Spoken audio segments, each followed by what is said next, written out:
ചെയ്യുവാനോ അല്ലെങ്കിൽ ദൈവികതം ചെയ്യുവാനോ ഒന്നും ജഡം ആഗ്രഹിക്കുന്നില്ല. ജഡം എന്ന് പറഞ്ഞു കഴിഞ്ഞാൽ ദൈവത്തെ കൂടാതെയുള്ള ആ ഒരു പ്രാകൃത ജീവിതം അല്ലെങ്കിൽ പ്രാകൃത ജീവൻ എന്നൊക്കെ നമുക്ക് പറയാം. ആ ഒരു പ്രിൻസിപ്പിൾ ദൈവമായിട്ട് ബന്ധമില്ലാത്ത ആരൊക്കെയാണോ, അത് മനുഷ്യരാണെങ്കിലും ദൂതന്മാരാണെങ്കിലും, അവരുടെ ഉള്ളിലെല്ലാം ഈ ഒരു പ്രിൻസിപ്പിൾ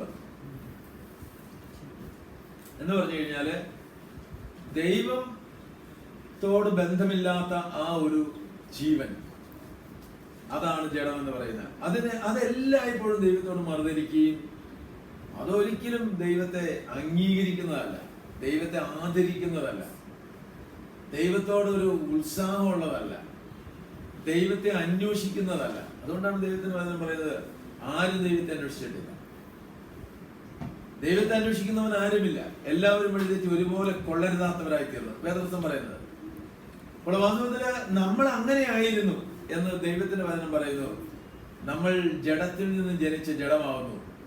അപ്പോൾ ഇതൊക്കെ മനസ്സിലായിക്കൊണ്ട് തന്നെയാണ് യേശുക്രിസ്തു അവരുടെ ഇടയിൽ ജീവിച്ചത്, അവരോട് സംസാരിച്ചത്. കർത്താവരോട് പറഞ്ഞത് എങ്ങനെയാണ്? സത്യം സത്യമായി ഞാൻ നിങ്ങളോട് പറയുന്നു, നിങ്ങൾ ഇങ്ങനെ ഒരു അവസ്ഥയിലായിരുന്നാൽ ഒരിക്കലും ദൈവരാജ്യത്തിലെത്താനായിട്ട് പോകുന്നില്ല. നിങ്ങൾക്ക് ഒരു വീണ്ടും ഒരു ജനനം ആവശ്യമാണ്. നിങ്ങൾ ഇപ്പോൾ ഉള്ള നിങ്ങളുടെ ജനനം എന്ന് പറയുന്നത് അത് ജഡത്തിൽ നിന്ന് ജനിച്ച ജഡമാണ്. അതൊരിക്കലും ദൈവരാജ്യം അവകാശമാക്കിയില്ല. കാരണം ജഡം എല്ലായ്പ്പോഴും ദൈവത്തോട് മറുതലിച്ച് നിൽക്കത്തുള്ളൂ. നിങ്ങൾക്കൊരു വീണ്ടും ജനനം ആവശ്യമാണ്. നിങ്ങൾ ആത്മാവിൽ നിന്ന് ജനിക്കണം. എങ്കിൽ മാത്രമേ നിങ്ങൾക്ക് ദൈവരാജ്യത്തിൽ കടക്കാനായിട്ട് സാധിക്കത്തുള്ളൂ. അല്ലെങ്കിൽ നിങ്ങളുടെ ദൈവരാജ്യത്തെ തന്നെ, അല്ലെങ്കിൽ ദൈവത്തെ ഇഷ്ടപ്പെടാത്തവരും ദൈവരാജ്യത്തെ തന്നെ വെറുക്കുന്നവരുമാണ്. നിങ്ങൾക്കൊരിക്കലും ആ ഒരു നിങ്ങളുടെ നേച്ചർ ഉള്ളിൽ നിന്ന് മാറാതെ നിങ്ങൾക്കൊരിക്കലും ആ രാജ്യവുമായിട്ടൊരു ബന്ധം ഉണ്ടാകില്ല എന്ന് കർത്താവിനോട് വ്യക്തമായിട്ട് പറഞ്ഞത്. അതുകൊണ്ട് ഞാൻ ഈ പറയുന്നതിൽ നിങ്ങൾ അതിശയം വിചാരിക്കരുത്. നിങ്ങൾ വീണ്ടും ജനിക്കണം. ഒരുവൻ പുതുതായി ജനിച്ചിട്ടല്ലാതെ അവന് ദൈവരാജ്യം കാണുവാനായിട്ട് സാധിക്കില്ല. കർത്താവ് വളരെ വ്യക്തമാക്കി. ദൈവകൃപയാല് നമുക്ക് അല്ലെങ്കിൽ യേശുക്രിസ്തുവിനെ സ്വീകരിക്കുന്നവർക്ക് ഒരു വീണ്ടും ജനനം ലഭിച്ചിട്ടുണ്ട്. നമ്മളിപ്പോൾ വെറും ജഡത്തിൽ നിന്ന് ജനിച്ച ജഡമല്ല, മറിച്ച് നമ്മളിപ്പോൾ ആത്മാവിൽ നിന്ന് ജനിച്ച ആത്മാവ് ആണ്. എന്നാൽ ഇത് രണ്ടും നമ്മളിലുണ്ട്. നമ്മൾ ഓൾറെഡി ജഡത്തിൽ ജനിച്ച ജഡം ആയിരുന്നല്ലോ. അതിന്റെ മേല് ദൈവം ഒരു പുതിയൊരു പ്രവൃത്തി ചെയ്തു.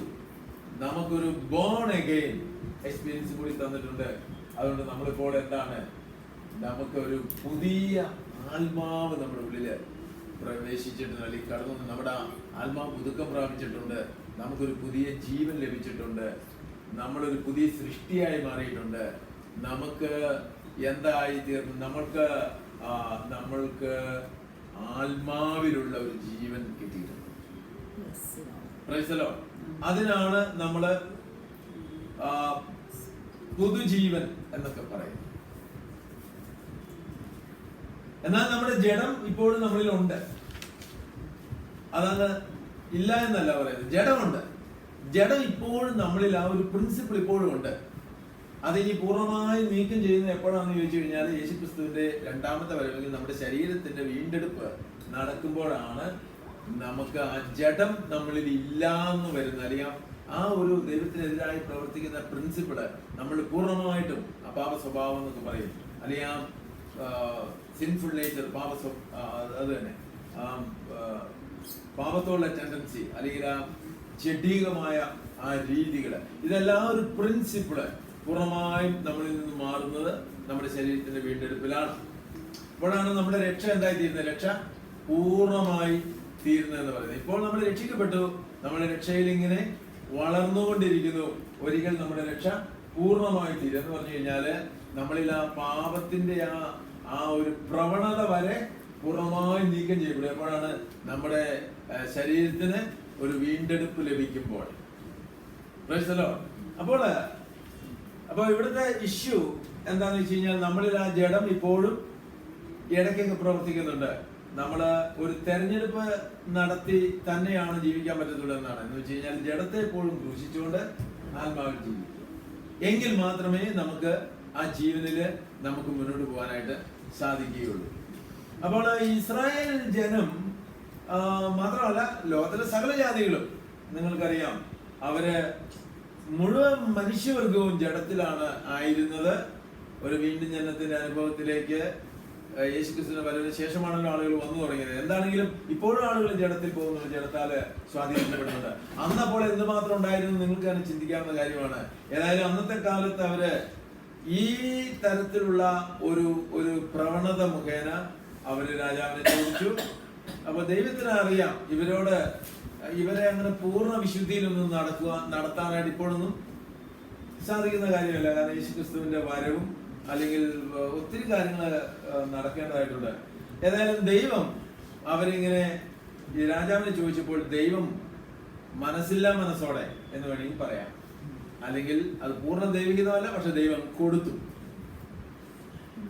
അപ്പോൾ എന്താണ് സംഭവിക്കുന്നത്? ഈ ശൗല് ആദ്യമൊക്കെ ദൈവത്തിന്റെ ആത്മാവ് ശക്തിയോടെ തന്റെ മേൽ വ്യാപരിച്ചതിന്റെ ഫലമായിട്ട് ആദ്യമൊക്കെ കുഴപ്പമില്ലാതെയൊക്കെ ജീവിച്ചു,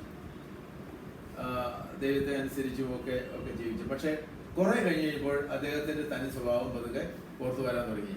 പൂർണ്ണമായും ദൈവത്തിന് കീഴ്പ്പെടാനോ പൂർണ്ണമായും ദൈവത്തെ അനുസരിക്കുവാനോ ഒന്നും അദ്ദേഹം മെനക്കെട്ടില്ല. അങ്ങനെ പോയതിന്റെ ഫലമായിട്ട്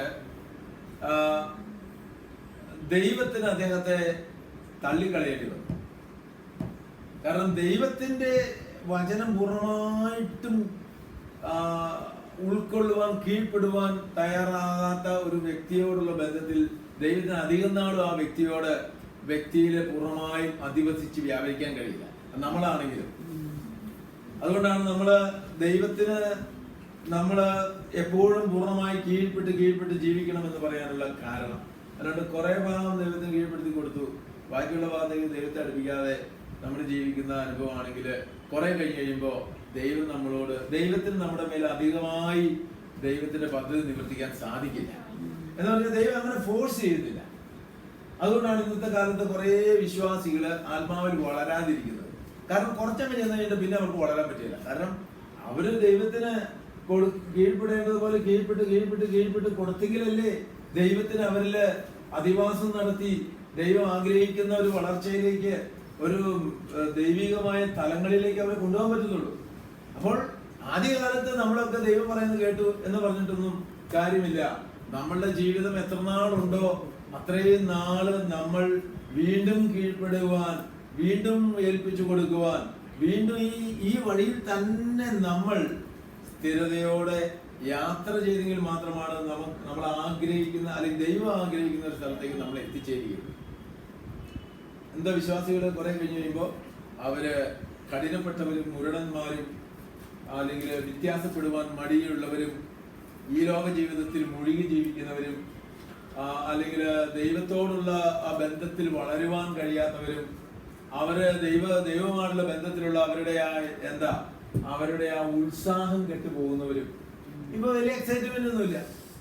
ആദ്യകാലങ്ങളിൽ രക്ഷിക്കപ്പെട്ടു വന്ന സമയത്ത് ആദ്യ സ്നേഹം മറ്റേ എന്ത് ഇതായിരുന്നു മനസ്സിലാവുന്നുണ്ടോ? ഭയങ്കര ഇതായിരുന്നു. ഒരു 10 വർഷം കഴിയുമ്പോഴത്തേക്കും എല്ലാം ഇത് ഇത്രയൊക്കെ ഉള്ളൂ എന്നുള്ള മട്ടിലാക്കും പലരും ജീവിക്കും. ആരാധനയുണ്ട്, പ്രാർത്ഥനയുണ്ട്, സ്തുതിയുണ്ട്, ബൈബിൾ സ്റ്റഡിയുണ്ട്, എല്ലാം ഇത്രയൊക്കെ ഉള്ളൂ. ഇതിനകത്ത് വലിയ കഥയൊന്നുമില്ല, ഇത്രയൊക്കെ ഉള്ളൂ. എന്തെങ്കിലും ചാവും, അന്നാലും സ്വർഗത്തിൽ പോകും, അപ്പോൾ നമുക്ക് സന്തോഷമാകുന്നുള്ള രീതിയിൽ ചുമ്മാ ഇങ്ങനെ അങ്ങ് ജീവിച്ചു പോകും. പക്ഷെ അതൊന്നും അല്ല ഈ ദൈവം എന്ന് പറയുന്നത്. നമ്മൾ ഈ പ്രപഞ്ചത്തെ നമ്മൾ നോക്കിക്കഴിഞ്ഞു കഴിഞ്ഞാല് ദൈവത്തിന്റെ ആത്മാവ് വേദപുസ്തകത്തിലൂടെ നമ്മളെ പഠിപ്പിക്കുന്ന ഒരു കാര്യം, നിങ്ങൾ ഈ സൃഷ്ടിയിലേക്ക് നോക്കാനാ പറയുന്നത്. ജസ്റ്റ് നിങ്ങളുടെ കണ്ണൊന്ന് തുറന്ന് നോക്കാനാ പറയുന്നത്. തുറന്ന് നോക്കി കഴിഞ്ഞാൽ ഈ സൃഷ്ടിയെ നമ്മൾ ദർശിക്കുമ്പോൾ തന്നെ ദൈവത്തിന്റെ അനന്തമായ ശക്തിയും, റോമൻ എഴുതിയ ലേഖനം പറയുന്നതാണ്, അനന്തമായ ശക്തിയും അനന്തമായ ജ്ഞാനവും ഇപ്പൊ നമ്മൾ ഇവിടെ വെച്ച് നമ്മൾ ചുമ്മാ കണ്ണുകൾ നോക്കിയാൽ മതി, ഇതിലൂടെ കാണാനായിട്ട് സാധിക്കും. Praise the Lord. ഇതെങ്ങനെ ഇതൊക്കെ ഉണ്ടായി വന്നു? ഇതിന്റെ ഒരു ആറ്റം എടുത്താൽ തന്നെ അത് നമുക്ക് പൂർണ്ണമായി മനസ്സിലായിട്ടില്ല. ദൈവം ഇത് ഡിസൈൻ ചെയ്തത് ഇത്ര പെർഫെക്റ്റ് ആയിട്ടാണ്. അപ്പൊ ഈ ദൈവത്തിന്റെ ഈ രക്ഷ എന്ന് പറയുന്നത് അങ്ങനെയാണെങ്കിൽ അതില് ഒത്തിരി കാര്യങ്ങൾ അടങ്ങിയിട്ടുണ്ടെന്ന് നമ്മൾ മനസ്സിലാക്കണം.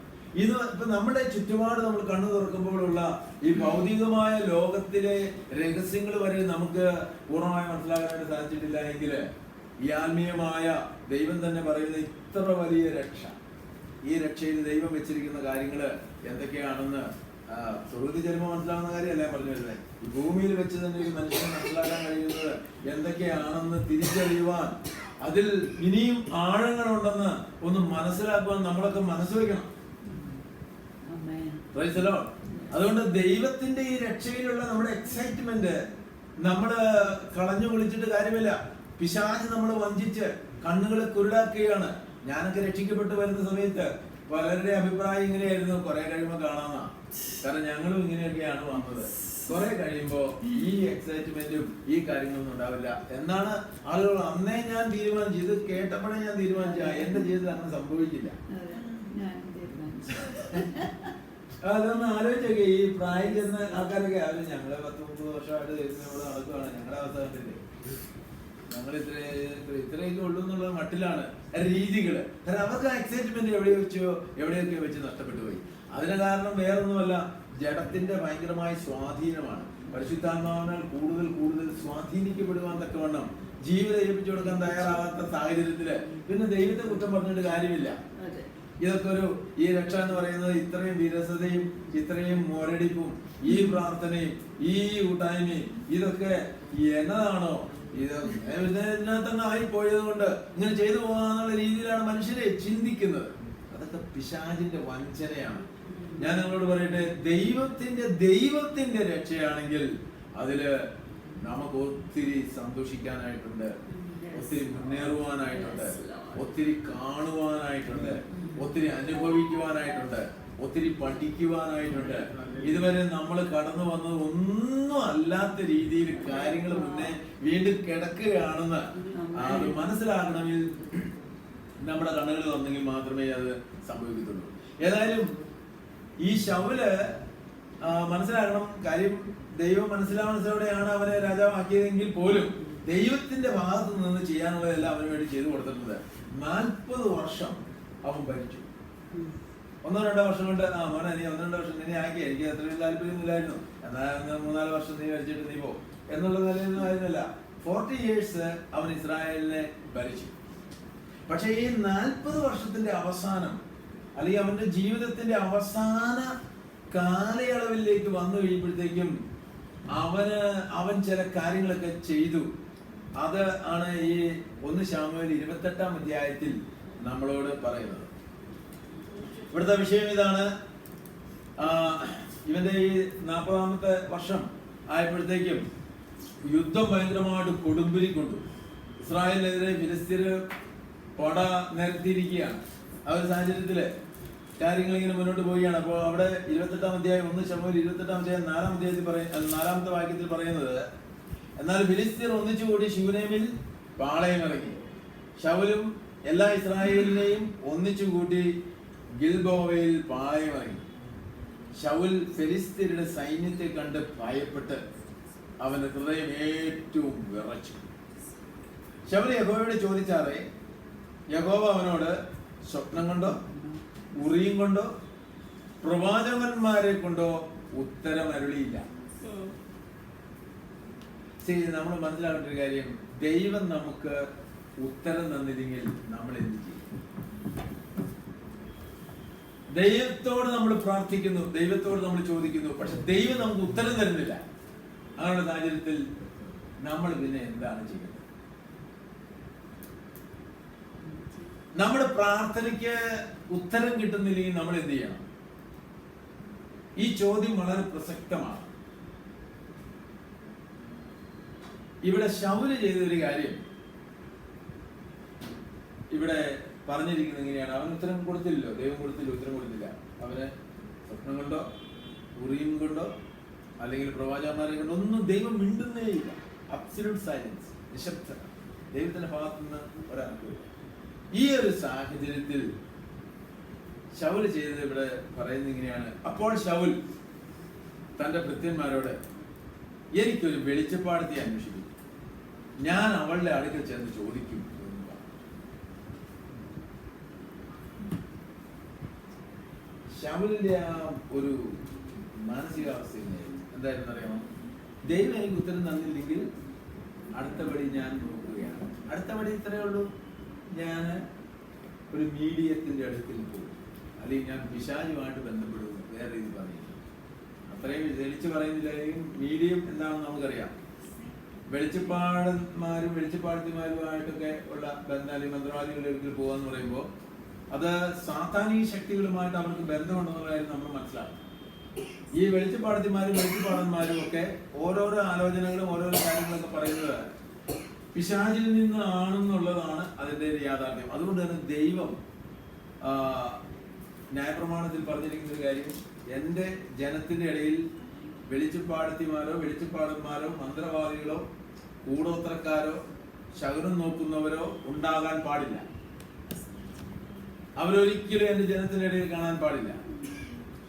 ആരെങ്കിലും ജനത്തിന്റെ ഇടയിൽ ആരെങ്കിലും അങ്ങനെ ഉള്ള നിലകളായി പോയി കഴിഞ്ഞു കഴിഞ്ഞാൽ അവനെ കൊന്നു കളഞ്ഞേക്കണമെന്ന് പറഞ്ഞിരിക്കുന്നത്, അവനെ ഛേദിച്ചു കളഞ്ഞേക്കണം. കാരണം അവൻ പൈശാചിക ശക്തിയുമായിട്ട് ബന്ധപ്പെട്ട് ജനത്തെ എന്തോ ചെയ്യും, വഴിതെറ്റിക്കും. അപ്പോൾ അതൊരിക്കലും ദൈവം അനുവദിച്ചു കൊടുക്കുന്ന ഒരു കാര്യമല്ല. എന്നാൽ ഇവിടെ ശമൂല് ഇപ്പോൾ ചെയ്യുന്നൊരു കാര്യം എന്ന് പറയുന്നത്, ദൈവം എനിക്ക് ഉത്തരം തരുന്നില്ല എങ്കിൽ ഞാൻ വെളിച്ചപ്പാടത്തിന്റെ അടുത്ത് പോയി അവിടെ ചോദിക്കും, അവളോട് ചോദിക്കും എന്നാണ് ഇവിടെ നമ്മൾ കാണുന്നത്. ഇവിടുത്തെ ഒരു വിഷയം ഓക്കെ. എന്നിട്ട് എന്താണ് സംഭവിച്ച കാര്യം എന്താണെന്ന് പറയാം. ശൗല് വെളിച്ചപ്പാടത്തിയുടെ അടുത്ത് ചെന്നു, വെളിച്ചപ്പാടത്തിയോട് ചോദിച്ചു. അപ്പോൾ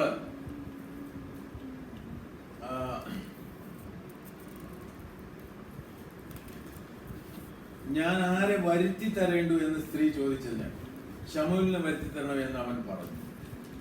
ഇവർക്ക് ഇങ്ങനെ ഈ ഇതിനകത്തൊക്കെ ചെന്ന് ഈ മന്ത്രവാദി കൂടുതൽക്കാരെ വിളിച്ച് പഠിപ്പിലേക്ക് അടുത്ത് ചെന്ന് കഴിഞ്ഞാൽ മരിച്ചുപോയവരൊക്കെ അവരെ വരുത്തി തരുന്ന പരിപാടികളുണ്ട്.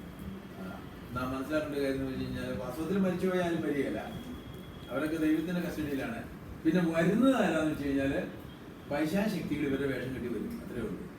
മൊത്തം വഞ്ചനയും മൊത്തം അതുപോലെ തന്നെയൊക്കെയുള്ള കാപട്യവും അല്ലെങ്കിൽ കള്ളവും ഇങ്ങനെയുള്ള സംഭവങ്ങളാണ് മൊത്തം അവിടെ നടക്കുന്നത്. ഇതിനകത്തോട്ടാണ് ഈ ശൗല് ചെന്ന് ചാടിയത്. ഏതായാലും ഓക്കെ, രാജാവോട് ഭയപ്പെടണ്ട, നീ കാണുന്നത് എന്ത് എന്ന് ചോദിച്ചതിന് ഒരു ദേവൻ ഭൂമിയിൽ നിന്ന് കയറി വരുന്നു എന്ന് ഞാൻ കാണുന്നു എന്ന് സ്ത്രീ ശൗലിനോട് പറഞ്ഞു. അവനവളോട് അവന്റെ രൂപം എന്തെന്ന് ചോദിച്ചതിന് അവൾ ഒരു വൃദ്ധൻ കയറി വരുന്നു, അവനൊരു അങ്കിയും ധരിച്ചിരിക്കുന്നു എന്ന് പറഞ്ഞു. എന്നാൽ ശമൂൽ എന്ന് പറഞ്ഞ് ശൗൽ സാഷ്ടാംഗം വീണ് നമസ്കരിച്ചു. വാസ്തവത്തില് ഇതൊക്കെ അവന് ഒരു പൈശാചിക തലത്തിൽ അവൻ എത്തപ്പെട്ടതിന്റെ ഫലമായിട്ട് സംഭവിക്കുന്ന കാര്യങ്ങളാണ്. അല്ലാതെ ദൈവം ഉത്തരം കൊടുത്തില്ല എങ്കിൽ ഇവള് പറഞ്ഞിട്ട് ദൈവം ഉത്തരം കൊടുക്കുമോ? ദൈവം ഇതിനകത്ത് ഒരക്ഷരം പോലും വിടുന്നില്ല. യഥാർത്ഥത്തിൽ ശമൂലിൽ നിന്നുമല്ല ഇവിടെ വന്ന് ഉത്തരം കൊടുക്കുന്നത്. പക്ഷെ ഇവിടുത്തെ വിഷയം എന്താണെന്ന് ചോദിച്ചു കഴിഞ്ഞാല് ഇവൻ പൈശാചിക ശക്തിയുമായിട്ട് കണക്റ്റഡ് ആയിട്ട് ഈ പൈശാചിക ശക്തി ശമൂലിന്റെ രൂപത്തിൽ കടന്നു വന്നിട്ട് അവനോട് പറയുന്ന ഒരു കാര്യമുണ്ട്. എന്താണെന്നറിയാമോ? പല കാര്യങ്ങളൊക്കെ പറയുന്നുണ്ട്. പക്ഷെ അവസാനം പറഞ്ഞിട്ട് പോകുന്ന ഇതാണ്, യഹോവ നിന്നെയും ഇസ്രായേലിനെയും ഫെലിസ്ത്യരുടെ കയ്യിൽ ഏൽപ്പിക്കും. നാളെ നീയും നിന്റെ പുത്രന്മാരും എന്നോട് കൂടിയാവും എന്ന് പറഞ്ഞു കഴിഞ്ഞാൽ നാളെ നിന്റെ മരണം ഉറപ്പായിരിക്കും. പെട്ടെന്ന് ശൗൽ നെടുനീളത്തിൽ നിലത്ത് വീണു. ശമൂലിന്റെ വാക്കുകൾ നിമിത്തം ഏറ്റവും ഭയപ്പെട്ടു. അവന്റെ ബലം ഒട്ടുമില്ലാതെ. സോ ഇതിനകത്തുള്ള ഒരു വിഷയം നമ്മൾ മനസ്സിലാക്കേണ്ട ഒരു കാര്യം, ദൈവം ഉത്തരം തന്നില്ല എങ്കിൽ നമ്മൾ എന്താണ് ചെയ്യേണ്ടത് എന്നുള്ളതാണ്. ദൈവം നമുക്ക് ഉത്തരം തന്നില്ല എങ്കിൽ, തരുന്നില്ല എങ്കിൽ എന്തെങ്കിലും കാര്യമായിട്ട് കാണും. മനസ്സിലാവുന്നുണ്ടോ? നമ്മൾ ദൈവത്തോട് കാര്യത്തിന് വേണ്ടി പ്രാർത്ഥിക്കുന്നു, ദൈവം നമുക്കൊരു ഉത്തരം തരുന്നില്ല എന്നിരിക്കട്ടെ. അങ്ങനെയാണെങ്കിൽ എന്തെങ്കിലും കാര്യം കാണുമോ? അതല്ലേ, ഒരുപക്ഷെ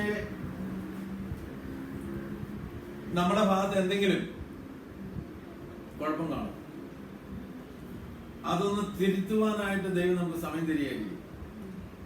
നമ്മൾ ചിലപ്പോൾ മാറ്റേണ്ട, ക്രമീകരിക്കേണ്ട, വിട്ടുകളയേണ്ട, മനസാന്തരപ്പെടേണ്ട പല മേഖലകളും കണ്ടേക്കാം.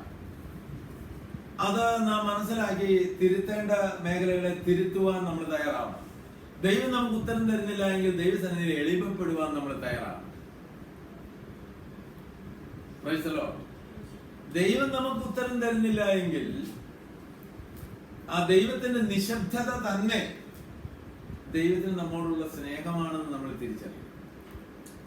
ദൈവം നമുക്ക് ഉത്തരം തരുന്നില്ല എങ്കിൽ, ദൈവം നീതിമാനും സമ്പൂർണമായി വിശ്വസ്തനുമായ ദൈവമാണ്. ദൈവം നമുക്ക് ഉത്തരം തരുന്നില്ല എങ്കിൽ ഒരുപക്ഷെ നമ്മളുടെ പ്രാർത്ഥനയ്ക്ക് മറുപടി ആവശ്യമുണ്ടായിരിക്കുകയല്ലോ. ഒരുപക്ഷെ നമ്മൾ തിരുത്തേണ്ട മേഖലകൾ കാണും, അല്ലെങ്കിൽ ഒരുപക്ഷെ നമ്മുടെ പ്രാർത്ഥന തന്നെ ശരിയായ പ്രാർത്ഥനയായിരിക്കില്ല. ഒരുപക്ഷെ അങ്ങനെ പല കാര്യങ്ങളും സംഭവിക്കാം. എന്താണെങ്കിലും വേണ്ടില്ല, ദൈവം നമുക്ക് ഉത്തരം തരുന്നില്ല എങ്കിൽ ഇങ്ങനെയുള്ള കാര്യങ്ങളിലേക്ക് നമ്മുടെ മനസ്സ് കൊണ്ടുവന്നിട്ട് ദൈവം അവിടെ നീതിമാനാണെന്ന് നമ്മൾ മനസ്സിലാക്കി ദൈവസന്നിധി താഴുവാൻ നമ്മൾ തയ്യാറാകുകയാണ് സത്യത്തിൽ വേണ്ടത്.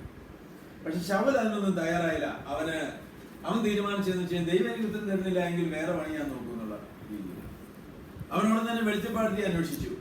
അവളിൽ നിന്ന് ഉത്തരം പ്രാപിക്കുവാനായിട്ട് അവൻ ശ്രമിച്ചു. പക്ഷെ എന്താണ് സംഭവിച്ചത്? അത് അവന്റെ നാശത്തിന് കാരണമായി. യുദ്ധം നടന്നു. പിറ്റേ ദിവസം അവന്റെ തല അവന് വെട്ടിക്കളഞ്ഞു. അവന്റെ ഉടല് അവരുടെ ക്ഷേത്രത്തിൽ കൊണ്ടുപോയി പിൻ ചെയ്ത് വെച്ചു. വേറെ ദിവസം പറയുകയാണ്. സത്യം പറഞ്ഞു കഴിഞ്ഞാൽ ഈ ശൗലിന് അങ്ങനെ സംഭവിക്കാൻ പാടില്ലായിരുന്നു, അല്ലെങ്കിൽ അങ്ങനെ സംഭവിക്കില്ലായിരുന്നു ഈ പരിപാടി ചെയ്യാതിരുന്നുവെങ്കിൽ. ദൈവ ഉത്തരം തന്നില്ലെങ്കിൽ അതിനകത്ത് കാര്യമുണ്ടെന്ന് മനസ്സിലാക്കി ദൈവസന്നിധിയിൽ താണ് ദൈവത്തോട് വീണ്ടും ദൈവസന്നിധിയിൽ എളിമപ്പെട്ട് മനസാന്തരപ്പെട്ട് പശ്ചാത്തപിച്ച് ദൈവത്തോട് വീണ്ടും അപേക്ഷിക്കുന്ന തക്കവണ്ണം തന്റെ ജീവിതത്തെ എളിമപ്പെടുത്തി ദൈവസന്നിധിയിൽ കൊണ്ടുപോകുന്നതിന് പകരം ദൈവത്തിന് തന്നില്ലെങ്കിൽ അടുത്ത നിമിഷം അടുത്തയാള് എന്നുള്ള നിലയിലേക്ക് കാര്യങ്ങളെ കൊണ്ടുവന്നതാണ് അവന്റെ ജീവിതത്തില് ഇതുപോലെ ഒരു ട്രാജിക് എൻഡ് അവനുണ്ടാകാനായിട്ട് സംഭവിച്ചത്. അല്ലെങ്കിൽ ഒരിക്കലും അങ്ങനെ ഒരു ട്രാജിക് എൻഡിലേക്ക് അവൻ വരികയില്ലായിരുന്നു. അവനെ വെളിച്ചപ്പാടത്തിലെടുത്ത് പോയതാണ്, അവളോട് ചോദിച്ചതാണ് ഈ ഒരു അനുഭവം അവന് വരാനായിട്ട് കാരണമായി. അല്ലെങ്കിൽ ദൈവം ഒരിക്കലും അത് അനുവദിക്കുന്നില്ല. ദൈവത്തോട് ചോദിച്ചിട്ട് ദൈവം ഉത്തരം തരുന്നില്ല എങ്കിൽ അതൊരു രക്ഷയായിട്ട് കണ്ട് ദൈവസന്നിധിയിൽ എളിമപ്പെട്ട് ദൈവത്തോട് പ്രാർത്ഥിച്ച്, കർത്താവേ, നിന്നിൽ നിന്നൊരു ഉത്തരത്തിന് പോലും ഞാൻ യോഗ്യനായ ഒരു വ്യക്തിയല്ല, എങ്കിലും കർത്താവേ എന്റെ ഭാഗത്തുള്ള തെറ്റുകൾ എന്നോട് ക്ഷമിക്കണം, ഞാൻ വാസ്തവമായിട്ട് ഒരു വ്യത്യാസത്തിന്, ഒരു മാനസാന്തരത്തിന് ഞാൻ തയ്യാറാണ്, കർത്താവേ എന്റെ തെറ്റുകൾ എനിക്ക് കാണിച്ചു തരണമേ എന്ന് പറഞ്ഞ് ദൈവസന്നിധി വീഴുന്നതിന് പകരം ദൈവത്തിന് തന്നില്ലെങ്കിൽ ഞാൻ അടുത്ത വഴി നോക്കുന്നുള്ള രീതിയിൽ പോയി വെളിച്ചപ്പാടത്തിയെ കാണുവാനും ഇടപെടുവാനും പോയി കഴിഞ്ഞാൽ അത് നാശത്തിന്റെ പാതയായി മാറുകയാണ്. അതാണ് ഏറ്റവും വലിയ ട്രാജഡി ആയിട്ട് തീർന്നത്. പ്രിയ സഹോദരങ്ങളെ, നാം മനസ്സിലാക്കേണ്ട ഒരു കാര്യം, ഇന്നത്തെ കാലത്ത് ആളുകൾ ഇങ്ങനെ വെളിച്ചപ്പാടന്മാരുടെ അടുത്തൊന്നും പോയില്ല പോലും അവർക്ക് ദൈവസഭയിലുള്ള പല ആളുകൾക്കും പല പരിപാടികളുണ്ട്. ഇപ്പൊ ഒരു സഭയില് ദൈവം നമ്മളെ ആക്കി വെച്ചിരിക്കുകയാണെന്ന് ഇരിക്കട്ടെ, അല്ലെങ്കിൽ ദൈവത്തിന്റെ മുമ്പാകെ നമ്മൾ നടക്കുകയാണ്, ദൈവത്തോട് നമ്മൾ പലവട്ടം പ്രാർത്ഥിച്ചു, ദൈവം നമുക്കൊരു ഉത്തരവും തരുന്നില്ല. അങ്ങനെയാണെങ്കിൽ ആളുകള് അടുത്ത വണ്ടിയെടുത്ത് അപ്പുറം ഒരു പ്രവാചകനുണ്ടെന്ന് കേട്ടിട്ടുണ്ട്, അവിടെ വരെ ഒന്ന് പോയേക്കാം, അയാൾ എന്നാ പറയണെന്നൊന്നും നോക്കാറ്, ഏതായാലും ദൈവം എന്നോടൊന്നും ഇടപെടുന്നില്ല, അങ്ങനെയാണെങ്കിൽ പിന്നെ നോക്കിയിരുന്നിട്ട് കാര്യമില്ല, ഇന്നടത്തേക്ക് പോയേക്കാം. സഹോദരങ്ങളെ, മനസ്സിലാകുന്നുണ്ടോ? നിങ്ങള് ദൈവത്തിന്റെ ആത്മാവുള്ളവരും ദൈവമായിട്ട് നേരിട്ട് ബന്ധമുള്ളവരും ദൈവസന്നിധിയിൽ പ്രാർത്ഥിക്കുവാൻ അവകാശമുള്ളവരും ദൈവം നിങ്ങളുടെ പിതാവുമാണ്. ദൈവം നിങ്ങളോട് പല നിലകളിൽ നേരിട്ട് ഇടപെടുന്ന ഒരു വ്യക്തിത്വം, ദൈവം വിശ്വസ്തനാണ്. ആ ദൈവത്തിന്റെ അടുക്കിൽ നിന്ന് ഓടി ഒളിച്ച് ഏതെങ്കിലും ഒരു മീഡിയം പോലെയുള്ള പ്രവാചകന്മാരെയോ അവരുടെ അല്ലെങ്കിൽ ഈ പ്രകാരമുള്ള ദൈവദാസന്മാരുടെയൊക്കെ അടുത്ത് ചെന്നിട്ട് ഞാൻ നേരിട്ട് ചോദിച്ചിട്ട് ദൈവം എന്നോട് ഒന്നും ഉത്തരം പറയുന്നില്ല, അതുകൊണ്ട് നിങ്ങളിലൂടെ നിങ്ങളോട് ഞാൻ പറയുകയാണ്, നിങ്ങളൊന്ന് പ്രാർത്ഥിച്ച് ഞാൻ എന്താ ചെയ്യേണ്ടതെന്ന് ഒന്ന് പറഞ്ഞു തരണമെന്ന് പറഞ്ഞാൽ ഈ ദൈവം അങ്ങനെയുള്ളവന് ഉത്തരം കൊടുക്കുന്ന ആർക്കെങ്കിലും തോന്നുന്നുണ്ടെങ്കിൽ നിങ്ങൾക്ക് ദൈവത്തെ അറിയാത്തത് കൊണ്ടാണ്. നമുക്ക് ദൈവത്തെ അറിയാത്തത് കൊണ്ടാണ് നമുക്ക് തോന്നുന്നത്. ദൈവത്തിന്റെ പ്രിൻസിപ്പിൾ അനുസരിച്ച് ദൈവം അങ്ങനെ ചെയ്യില്ല. ഉത്തരം പറഞ്ഞെങ്കിൽ അത് ദൈവത്തിന്റെ അടുത്ത് തന്നെ വരാം. ഒരുപക്ഷെ നിങ്ങള് സമീപിക്കാതെ ഒരുപക്ഷെ ദൈവം ആരെങ്കിലേക്ക് നിങ്ങളുടെ ജീവിതത്തിലെ അയച്ചെന്നിരിക്കും, അല്ലെങ്കിൽ നിങ്ങളുടെ ഒരു സഹോദരനോ അല്ലെങ്കിൽ സഹോദരിയോ അല്ലെങ്കിൽ നിങ്ങളുടെ സഭയിലോ ആരെങ്കിലും നിങ്ങളോട് ഇടപെട്ടെന്നിരിക്കും. അത് വേറൊരു വശം, അത് ദൈവത്തിന്റെ പ്രവൃത്തിയാണ്. പക്ഷെ ദൈവത്തെ നമുക്ക് ഒരു നിലകളിൽ വളച്ചൊടിച്ചു കൊണ്ടുവരാമെന്ന് നമ്മൾ ചിന്തിച്ചാൽ അവിടെ തെറ്റിപ്പോയി. ഞാൻ ദൈവത്തോട് പ്രാർത്ഥിച്ചു, ഞങ്ങളുടെ സഭയെല്ലാം ദൈവത്തോട് പ്രാർത്ഥിച്ചു, ഞങ്ങളായിരിക്കുന്ന സഭയിലെ ദേവദാസന്മാരും ദൈവത്തോട് പ്രാർത്ഥിച്ചു, ഒന്നും ഒരു അനക്കമില്ല. അങ്ങനെയാണെങ്കിൽ അവിടെ ഒരു അമ്മച്ചിയുണ്ട്, ഭയങ്കര പ്രവാചിക, എന്നാ പിന്നെ വേണ്ടില്ല, അവിടെ വരെ ഒന്ന് പോയേക്കാം. കാരണം അമ്മച്ചി പ്രാർത്ഥിച്ചു കഴിഞ്ഞാല് മിക്കവാറും തമ്പുരാൻ ഉത്തരം തരാൻ സാധ്യതയുണ്ട്. ഈ തരം ചിന്താഗതി ദൈവികമല്ല. ദൈവം നമുക്ക് ഉത്തരം തരുന്നില്ല എങ്കിൽ അതിനെന്തുണ്ട്? കാരണമുണ്ട്. കാരണമുണ്ട്. നമ്മൾ തിരിച്ചറിയണം. നമ്മൾ വിചാരിക്കുന്ന വെച്ച് കഴിഞ്ഞാൽ നമ്മൾ ഓക്കെയാണ്, നമ്മൾ എന്തോ ആത്മാർത്ഥയോട് കൂടിയാണ് ഞാൻ ദൈവത്തെ സേവിക്കുകയും ദൈവത്തിന് വേണ്ടി ജീവിക്കുകയും എല്ലാം ചെയ്യുന്നത്. എന്റെ ദൈവം എനിക്ക് ഉത്തരം തന്നില്ലെങ്കിൽ അടുത്ത പരിപാടി ഞാൻ നോക്കും. മനസ്സിലാവുന്നുണ്ടോ? ഞങ്ങൾക്ക് ഇവിടെ അമ്മച്ചിമാരും പ്രവാചകന്മാരും അവിടെ ഇവിടെ ഉണ്ടെന്നേ, ദൈവദാസന്മാരും ദൈവം അങ്ങനെയൊക്കെ ഉള്ളവരൊക്കെ ഉണ്ട്. ഞങ്ങൾ അവരുടെ അടുത്ത് പോകും. നാം മനസ്സിലാക്കേണ്ട ഒരു കാര്യം, ദൈവം എവിടെയാണെങ്കിലും ദൈവം തന്നെ നമുക്ക് ഉത്തരം തരണ്ടേ? വേണ്ടേ? ഈ പോക്ക് പോയി പലരും ചെന്ന് ചാടുന്നത് കള്ളപ്രവാചകന്മാരെയാണ്. മനസ്സിലാകുന്നുണ്ടോ? കള്ളപ്രവാചകന്മാരെ അടുക്കൽ ചെന്നിട്ട്, അല്ലെങ്കിൽ കള്ള ദേവദാസന്മാരെ അടുക്കൽ ചെന്നിട്ട് ഇവര് പമ്മി അവിടെ ചെല്ലും. ഇവര് അവരുടെ സഭയിലുള്ള ദേവദാസനോടോ, മനസ്സിലാക്കണം, ആൾക്കാരുടെ ഉള്ളിൽ ഇങ്ങനെയുള്ള ഒത്തിരി സൂത്രപ്പണികളുണ്ട്. ഒന്ന് ഡയറക്റ്റ് ആയിട്ട് ഉള്ള കാര്യങ്ങളൊന്നും പറയുകയോ ഒന്ന് പ്രാർത്ഥി, ഇങ്ങനെയുള്ള ഒരു സത്യസന്ധമായ ജീവിതം ഒന്നുമില്ല. ഇങ്ങനെയുള്ള അനുഭവങ്ങൾ നമുക്കൊക്കെ ഉണ്ടായിട്ട് ആയ പറയുന്നത്. ഇവരെന്നിട്ട് അവിടെ നിന്ന് വിട്ടുപോകും. ഏത് നമ്മൾ നടത്തുന്നവരൊക്കെ ഉണ്ടെങ്കിൽ അവരോടൊന്നും പറയുന്നത്, അവരോട് പറയേണ്ട കാര്യമില്ല എന്നാണ് ഇവരുടെ മനസ്സിൽ പറയുന്നത്. എന്നിട്ട് ഇവരെ വിടുതൽ പ്രാപിക്കാൻ അല്ലെങ്കിൽ ആലോചന പ്രാപിക്കാൻ എങ്ങാണ്ട് കിടക്കുന്നത് ഇന്ന് വരെ അറിയില്ലാത്ത ആരെങ്കിലും അടുത്ത് ചെന്നിട്ട് അവര് ചോദിക്കും, ദേവദാസ ഞങ്ങൾക്ക് വേണ്ടി ഒന്ന് പ്രാർത്ഥിച്ച്. അപ്പോ അവര് വിചാരിക്കുന്നത് വെച്ച് കഴിഞ്ഞാൽ അവരുടെ മേലുള്ള അഭിഷേകം ഇത് ചെയ്തു തരുന്നതാണ്. അല്ല, ഒന്ന് ആലോചിച്ച് നോക്കി. മനസ്സിലാകുന്നു? അവരുടെ മേലെ ഏതാണ്ട് വേറെ പ്രത്യേകമായ അഭിഷേകം കിടക്കുവാണ്. അപ്പൊ ആ അഭിഷേകത്തിന്റെ അടുത്ത് എന്തെങ്കിലാണ് എനിക്ക് വിടുതൽ കിട്ടുന്നത്. എന്നിട്ട് എന്താ സംഭവിക്കുന്നത് വെച്ച് കഴിഞ്ഞാൽ ഇങ്ങനെയുള്ളവരെ എടുത്ത് ചെന്ന് പെട്ടു. ഈ ശൗലിന് പറ്റിയ മാതിരി ഇങ്ങനെയുള്ളവരെ എടുത്ത് ചെന്നിട്ട് അവന്റെ ഇടപാട് അതോടെ തീർന്നു. അവന്റെ ആത്മീയ ജീവിതവും തീർന്നു.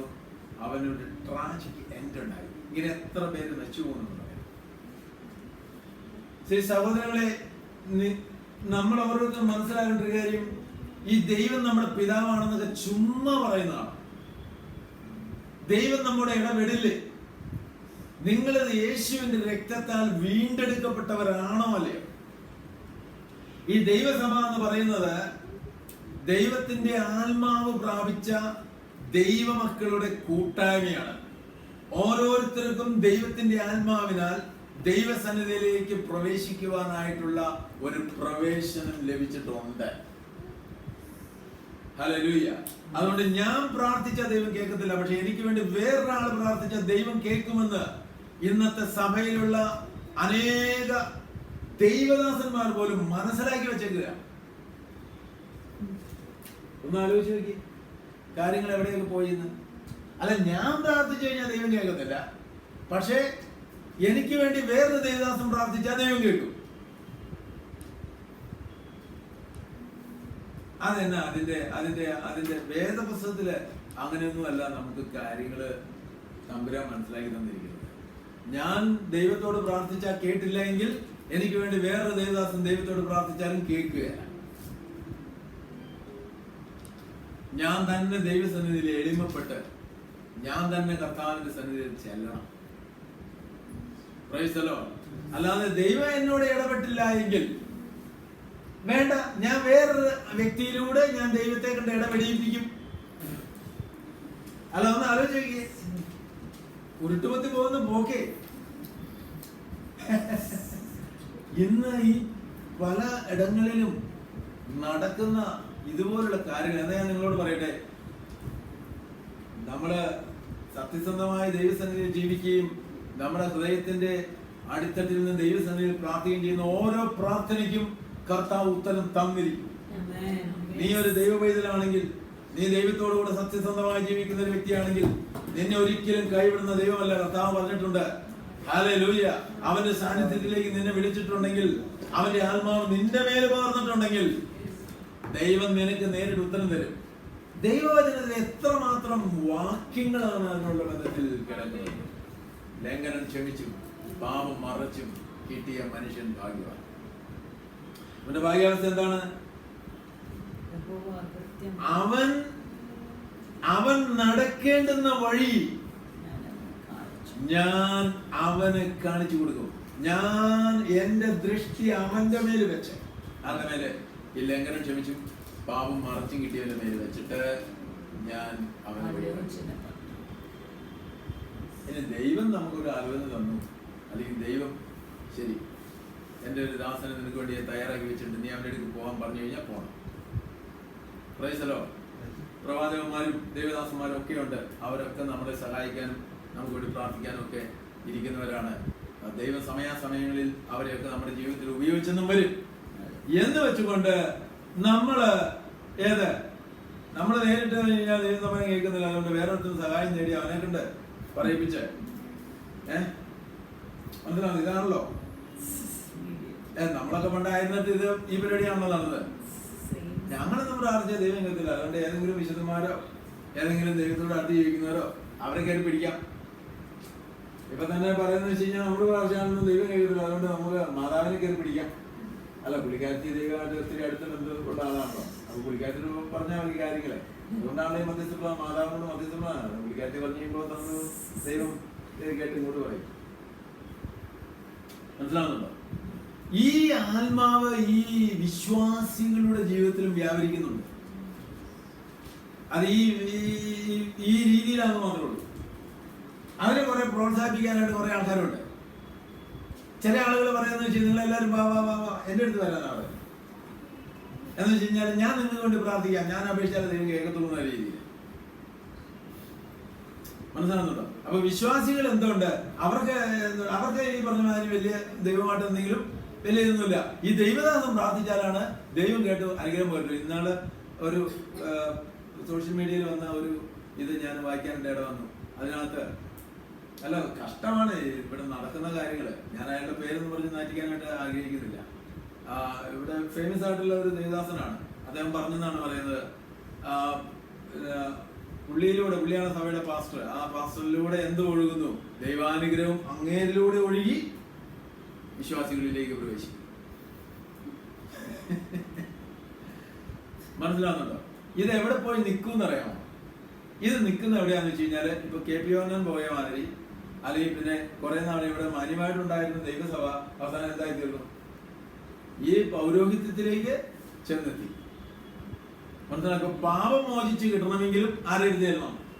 പുരോഹിതന്റെ അടുത്ത് തരണം. പുരോഹിതന്റെ അടുത്ത് ചെന്നിട്ട് അവനോട് പറയണം പാപം നമ്മൾ ചെയ്ത പാവേ, അവനോട് പറഞ്ഞാലാണ് നമുക്ക് മോചനം കിട്ടത്തുള്ളൂ. നമ്മളെല്ലാം ജനിച്ച് വീണത് ഇതിനകത്തേക്കാണ്. ഇതെങ്ങനെ ഇവിടെ ഉരുത്തിരിഞ്ഞ് വന്നേന്ന് ചോദിച്ചു കഴിഞ്ഞു കഴിഞ്ഞാല് ഇതുപോലെയുള്ള ആശാമാരിരുന്ന് ഇങ്ങനെ ജനത്തെ പറ്റിച്ചതിന്റെ ഫലമായിട്ടാണ് ഈ ഒരു സംവിധാനം ഇവിടെ രൂപപ്പെട്ടു വന്നത്. ഒന്ന് ആലോചിച്ച് നോക്കിയേ. ഇതിന്റെ എല്ലാം മൂല കാരണം എവിടെ കിടക്കുന്നുണ്ട്? ഈ വേദപുസ്തകത്തിലുണ്ട്. ഇതൊന്ന് തുറന്നു കിട്ടിയാലാണ് നമ്മളൊക്കെ രക്ഷപ്പെടത്തുള്ളൂ. ശൗലിനോട് ദൈവം ഉത്തരം അരുളിയില്ല. അതിന് നല്ല തക്കതായ കാരണമുണ്ട്. അതിന് കാരണമില്ലാതെ ദൈവം ഒന്നും ഒരു കാര്യം ചെയ്യുന്നില്ലല്ലോ. പക്ഷെ അവൻ ഒരിക്കലും അതിന് കാരണം അറിയാനോ ദൈവത്തിന് കീഴ്പ്പെടാനോ ഇങ്ങനെ പോലും തീരുമാനിച്ചു കർത്താവിന് ഉത്തരം തരുന്നില്ല എങ്കിൽ എന്തെങ്കിലും കാര്യം കാണും. പക്ഷെ ഞാൻ ഒരിക്കലും കർത്താവ് വിലക്കിയിരിക്കുന്ന ഒരു വെളിച്ചപ്പാടത്തിയുടെ അടുത്തോ അല്ലെങ്കിൽ ദൈവത്തിന്റെ വഴിയില്ലാത്തവരുടെ പോകാൻ ഞാൻ തയ്യാറല്ല. ദൈവം എനിക്ക് ഇന്ന് തന്നില്ലെങ്കിൽ നാളെങ്കിലും തരുമായിരിക്കും എന്ന് പറഞ്ഞ് ദൈവസന്നിധിയിൽ വീഴുവാൻ താൻ തയ്യാറാകാതെ ആ സെക്കൻഡിൽ തന്നെ ഉത്തരവൊന്നും തന്നില്ല. എന്നാൽ ഞാൻ എവിടെ പോകും എന്നാണ് പറഞ്ഞത്. അപ്പോൾ ശൗൽ തന്റെ ഭൃത്യന്മാരോട് എനിക്കൊരു വെളിച്ചപ്പാടത്തി അന്വേഷിക്കും, ഞാൻ അവരുടെ അടുക്ക് ചെന്ന് ചോദിക്കും. ഈ ഒരു മനോഭാവമാണ് ഇന്ന് ആളുകളെ നശിപ്പിക്കുന്നത്. മനസ്സിലാവും എത്ര വേഗത്തിലാണ് ആളുകള് ദൈവം വെച്ചിരിക്കുന്ന വഴി, ദൈവം വെച്ചിരിക്കുന്ന തത്വങ്ങൾ വിട്ടുകളയുന്നത്? അവർക്ക് എങ്ങനെയെങ്കിലും അവരുടെ കാര്യം നടന്നു കിട്ടണം. ദൈവത്തിന്റെ വഴി കീപ്പ് ചെയ്യുക അങ്ങനെയുള്ള വിഷയങ്ങളൊന്നുമില്ല. അവർക്ക് അവരുടെ കാര്യം എങ്ങനെയെങ്കിലും നടന്നു കിട്ടണം. ഇതിന് വേണ്ടിയിട്ടുള്ള ഈ പെടാപ്പാടാണ്, ഈ ഓട്ടമാണ്. സഹോദര സഹോദരി, നാം മനസ്സിലാക്കേണ്ട കാര്യം, ഇതിന്റെ ഒന്നും ഒരു ആവശ്യമില്ല. ദൈവമാണ് നിന്നെ തെരഞ്ഞെടുത്തതെങ്കിൽ ദൈവം നിന്നോട് കൂടെയാണ്. ദൈവം നിന്നെ അറിയുന്നുണ്ട്. ദൈവത്തിന് അസാധ്യമായിട്ടൊന്നുമില്ല. നിന്റെ പ്രാർത്ഥനയ്ക്ക് ദൈവം മറുപടി തരുന്നില്ലെങ്കിൽ എന്തെങ്കിലും കാര്യം കാണും. ഒരുപക്ഷെ നിന്റെ ഭാഗത്തുള്ള എന്തെങ്കിലും പ്രശ്നം കാണും. നീ തിരുത്താൻ തയ്യാറാകാതെ കഠിനപ്പെട്ട് ഇരിക്കുന്നതുകൊണ്ടായിരിക്കും. നീ മാനസാന്തരപ്പെട്ട് കഴിഞ്ഞാൽ, ദൈവത്തിന് എളിമപ്പെട്ട് കഴിഞ്ഞാൽ ദൈവം നിനക്ക് ഉത്തരം തരും. ഇന്നത്തെ കാലത്ത് മാനസാന്തരം ആരാണ് പ്രസംഗിക്കുന്നത്? പശ്ചാത്താപം ആരാണ് പ്രസംഗിക്കുന്നത്? തിരുത്തണമെന്ന് ആരാണ് പറയുന്നത്? ക്രമീകരിക്കണമെന്ന് ആരാണ് പറയുന്നത്? ആരും അങ്ങനെ പറയുന്നില്ല. കാരണം അങ്ങനെ പറഞ്ഞു കഴിഞ്ഞാൽ കേൾവിക്കാർ കുറയും. മനസ്സിലാവുന്നുണ്ടല്ലോ? അതുകൊണ്ട് ആളുകൾക്ക് ഇപ്പൊ വേണ്ടത് എന്താന്ന് വെച്ച് കഴിഞ്ഞാല് താൻ ആഗ്രഹിക്കുന്നത് തന്നോട് പറയുന്ന ആൾക്കാർ. മനസ്സിലായി? ഞാൻ ആഗ്രഹിച്ചുകൊണ്ടിരിക്കുന്നത് എന്നോട് പറയുമ്പോ ഓ അത് ദൈവം, അത് കേൾക്കാൻ വേണ്ടി ഞാൻ ആഗ്രഹിക്കുന്നത് എനിക്ക് നിന്നെ ഉയർത്തുന്നു, നിന്നെ അനുഗ്രഹിക്കുന്നു, എനിക്ക് വാല് തുറന്നു, നിന്നെ അങ്ങനെ ആക്കി തീർക്കും, നിന്നെ ഇങ്ങനെ ആക്കി തീർക്കും. ഇത് കേൾക്കാനാണ് ഇവര് ഈ സഭയിൽ പോകുന്നത്. ഇത് കേൾക്കാൻ വേണ്ടിയിട്ടാണ് ഈ കൂട്ടായ്മയ്ക്ക് പോകുന്നത്. ഒരു ദൈവദാസന് ഒരു പ്രവാചകൻ വരുമ്പോ ഇത് കേൾക്കാൻ വേണ്ടിയിട്ടാണ് ആഗ്രഹിച്ചുകൊണ്ടിരിക്കുന്നത്. അയാൾ വന്ന് ഇത് തന്നെ പറയുമ്പോ അയാളെ വിളിച്ച് ഒരു 3 ദിവസം പ്രാർത്ഥന നടത്തുക. കാരണം അയാൾ നല്ലതാണ് എന്നോട് പറയുന്നത്. ഇതാ മറ്റേ അദ്ദേഹം പറഞ്ഞ പോലെ ഇസ്രായേൽ രാജാവ് ഒരിക്കലും പറഞ്ഞല്ലോ, നീ അവനെ വിളിക്കണം, അവൻ എന്നെ കുറിച്ച് ഗുണമായിട്ടൊന്നും പറയും. മനസ്സിലാവുന്നുണ്ടോ? ബാക്കിയുള്ളവരെല്ലാം എന്നെ കുറിച്ച് എല്ലാം നല്ല മാത്രമേ, ഇവൻ മാത്രം എന്നെ കുറിച്ച് ഒരു ഗുണവും പറയില്ല. അതുകൊണ്ട് അവനെ വിളിക്കണ്ട, അവനെ ഞാൻ ഉപേക്ഷിച്ചിട്ടിരിക്കുക. അപ്പൊ യഹൂദ രാജാവ് പറഞ്ഞു, അല്ല അവനെ വിളി, അവനെ വിളി, അവനെന്നെ പറയുന്നത് നോക്കാമല്ലോ. അവൻ വന്നിട്ട് പറഞ്ഞു, അവൻ തന്നെ പറഞ്ഞറിയാം, ഈ യുദ്ധത്തിന് സ്ത്രീകാരുമായിട്ട് അരാം രാജുമായിട്ട് യുദ്ധത്തിന് പോകുന്ന കാര്യം ഇങ്ങനെ ഡിസ്കസ് ചെയ്തോണ്ടിരിക്കുക. അവൻ വന്നിട്ട് പറഞ്ഞു, നീ പൊക്കോ, നീ ധൈര്യമായിട്ട് പൊക്കോ, ഒരു വിഷയമില്ല, ദൈവം എല്ലാത്തിനും നിന്റെ കൈ തരുന്നത്. അപ്പൊ രാജാവ് പറഞ്ഞു, നിന്നോട് ഞാൻ പണ്ടേ പറഞ്ഞിട്ടുണ്ട്, നീ ഉള്ളതേ പറയാവൂ. അപ്പൊ അവൻ പറഞ്ഞു, യഹോവ എനിക്ക് കാണിച്ചു തന്നു, നീ മരിക്കും, നീ യുദ്ധത്തിൽ പരാജയം. കാരണം നിന്റെ വികൃതികളും നിന്റെ പ്രവൃത്തികളും നീ ആകെ പാപത്തിൽ മുങ്ങിക്കുറിച്ച് നിൽക്കുകയാണ്.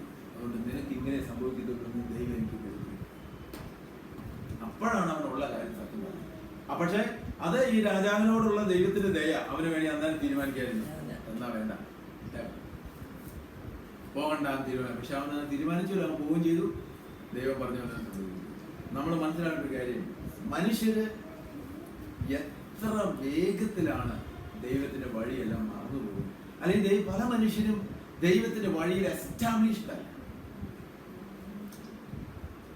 ചുരുക്കം ചിലർ മാത്രമാണ് അവരെ വാസ്തവമായിട്ടും അവരുടെ ഹൃദയ കണ്ണുകളും തുറക്കപ്പെട്ട് ദൈവത്തിന്റെ വഴിയിൽ അവർ എസ്റ്റാബ്ലിഷ്ഡായി അവർ വാസ്തവമായിട്ടും ആ ഒരു ആഴപ്പെട്ട ആ ഒരു ജീവിത നിലവാരത്തിൽ ദൈവമായിട്ട് ബന്ധത്തിൽ എത്തിച്ചേരുന്നത്.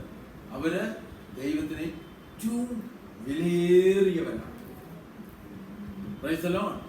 അങ്ങനെ ഉള്ള ഒരു അനുഭവത്തിലേക്ക് നമ്മളെ ദൈവം വിളിക്കുകയാണ് സഹോദരങ്ങളെ. ദൈവത്തോടെ ഏറ്റവും അടുത്ത് ജീവിക്കാൻ വേണ്ടിയിട്ട്. അത് നമുക്ക് വേണ്ടി നമുക്ക് വലിയ ഒത്തിരി കൊലാകലവും കാര്യങ്ങളൊന്നും നമ്മുടെ കൂടുതൽ വേണമെന്നില്ല ദൈവത്തോട് അടുത്ത് ജീവിക്കാൻ. ദാനിയേലൊക്കെ അല്ലെങ്കിൽ ദാനിയേലിനെ പോലെയുള്ള ആളുകള് ശത്രു രാജാവിനെ സേവിക്കുന്നതായിട്ടുള്ള സന്ദർഭങ്ങളിൽ അവരൊക്കെ പലപ്പോഴും തനിച്ചായിരുന്നു. നമ്മൾ ഈ ദാനിയേലും യെഹെസ്കേലും ഒക്കെ വായിക്കുമ്പോൾ നമ്മൾ കോൾമേൽ കൊള്ളുന്ന ദൈവം അവരുടെ ഇടപെട്ട കാര്യങ്ങളൊക്കെ കേട്ട് നമ്മൾ വലിയ ത്രസിച്ചു നടക്കുന്നത്. പക്ഷെ അവരെല്ലാം ജീവിതത്തിൽ ഏകരായിരുന്നു, തനിച്ചായിരുന്നു. പലപ്പോഴും തനിച്ചായിരുന്നു. പക്ഷെ ദൈവം അവരോട് കൂടെ ഉണ്ടായിരുന്നു. നമ്മൾ മനസ്സിലാക്കേണ്ട ഒരു കാര്യം ഇതാണ്. ഇന്നത്തെ നമ്മൾ ചിന്തിച്ച കാര്യം ഇതാണ്. ദൈവം എനിക്ക് ഉത്തരം തരുന്നില്ല എങ്കിൽ എന്റെ പ്രതികരണം എന്താണ്? ഞാൻ എങ്ങനെയാണ് അതിനോട് പ്രതികരിക്കുന്നത്? നമ്മളുടെ പ്രതികരണം ഒരു ദൈവ മനുഷ്യൻ്റെതുപോലെ ആയിത്തീരട്ടെ. നമ്മളുടെ പ്രതികരണം ദൈവത്തെ അറിഞ്ഞ ഒരു വ്യക്തിയുടേതുമായി ആയിത്തീരട്ടെ. നമ്മുടെ പ്രതികരണം എങ്ങനെയായിരിക്കണം? കർത്താവേ, നീ എനിക്ക് ഉത്തരം തരുന്നില്ല എങ്കിൽ അതിലെന്തെങ്കിലും കാര്യം കാണും കാര്യമായിട്ട്. അതുകൊണ്ട് നിന്റെ സന്നിധിയിൽ ഞാൻ വീണ്ടും എന്നെ പരമേൽപ്പിക്കുന്നു. ഞാൻ തിരിയേണ്ട മേഖലകളുണ്ടെങ്കിൽ എന്നോട് സംസാരിക്കട്ടെ. ഞാൻ മാനസാന്തരപ്പെടേണ്ട മേഖലകളുണ്ടെങ്കിൽ ഞാൻ തയ്യാറാണ്. പക്ഷെ ഒരു കാര്യം എനിക്ക് നല്ല ഉറപ്പാണ്, അങ്ങ് വിശ്വസ്തനാണ്. ഹല്ലേലൂയ. അങ്ങനെ ഉത്തരം തരുന്നില്ല എന്ന് വെച്ചുകൊണ്ട് ഞാൻ വേറെ വഴിയിലേക്ക് തിരിയുവാനായിട്ട് ഞാൻ ആഗ്രഹിക്കുന്നില്ല. അവിടുന്ന് എന്നോട് ഇടപെടുന്നത് വരെ ഞാൻ അങ്ങയുടെ സന്നിധിയിൽ എന്നെ താഴ്ത്തുന്നു. അങ്ങനെ ഒരു മനോഭാവമാണ് നമുക്കുള്ളത് എങ്കിൽ ദൈവം അതിൽ പ്രസാദിക്കും. ദൈവം നമ്മളെ ശ്രേഷ്ഠമായിട്ട് വഴി നടത്തുവാനായിട്ട് ഇടവരും. നമ്മൾ അവന്റെ ശബ്ദം നമ്മിൽ നിന്ന് അകലെയല്ല. അവൻ നമുക്ക് മറുപടി തരാതിരിക്കുകയില്ല, ഇന്നല്ലെങ്കിൽ നാളെ. Praise God. ദൈവം നമ്മെ നടത്തട്ടെ, സഹായിക്കട്ടെ, അനുഗ്രഹിക്കട്ടെ. പ്രാർത്ഥിക്കാം നമുക്ക്. Thank you Jesus. കർത്താവേ, നന്ദിയോടെ സ്തുതിക്കുന്നു. ദൈവമേ, അവിടുത്തെ കരങ്ങളിലേക്ക് ഞങ്ങളെ കരമേൽപ്പിക്കുന്നു. കർത്താവെ, കൂടുതൽ അങ്ങയെ അറിയുവാൻ, ഞങ്ങളുടെ വഴികളെ മനസ്സിലാക്കുവാൻ കർത്താവെ ഞങ്ങളെ സഹായിക്കണം. ഞങ്ങളുടെ ഉള്ളങ്ങളെ തുറക്കണമേ. വേദപുസ്തകത്തിൽ അനേക ദൈവിക മർമ്മങ്ങളുണ്ട്. ഇന്നുവരെ ഞങ്ങൾക്ക് മനസ്സിലാകാത്ത കാര്യങ്ങളൊക്കെ ധാരാളമുണ്ട്. അതെല്ലാം കാണുവാനും കണ്ടെത്തുവാനുമുള്ള ഒരു അന്വേഷണം, അതിനുവേണ്ടി അത് അറിയുവാനുള്ള, ദൈവത്തെ അറിയുവാൻ, ദൈവത്തിന്റെ വഴികൾ എസ്റ്റാബ്ലിഷ്ഡ് ആകുവാനായിട്ടുള്ള ഒരു വലിയ താല്പര്യത്തിന്റെ അനുഭവം ഞങ്ങൾക്ക് തരണമെന്ന് പ്രാർത്ഥിക്കുന്നു. കർത്താവെ, വീണ്ടും വരുന്നവനായ യേശുക്രിസ്തുവിനെ, ജീവനുള്ള ദൈവത്തെ, സകലം സൃഷ്ടിച്ചവന്റെ മകനായി മകളായിരിക്കുവാൻ, അവരുടെ കൂടെ നടക്കുവാൻ അവിടുന്ന് ഭാഗ്യം തന്നതിനായിട്ട് സ്തോത്രം ചെയ്യുന്ന ജീവിതത്തിലെ ഏറ്റവും വലിയ ഭാഗ്യാവസ്ഥയായിട്ട് കണ്ടുകൊണ്ട് ഞങ്ങൾ മുന്നേറുവാൻ ഞങ്ങളെ സഹായിച്ചാട്ടെ. എല്ലാ മനോമഹത്വം അങ്ങേക്ക് യേശുക്രിസ്തുവിന്റെ നാമത്തിൽ. ആമേൻ.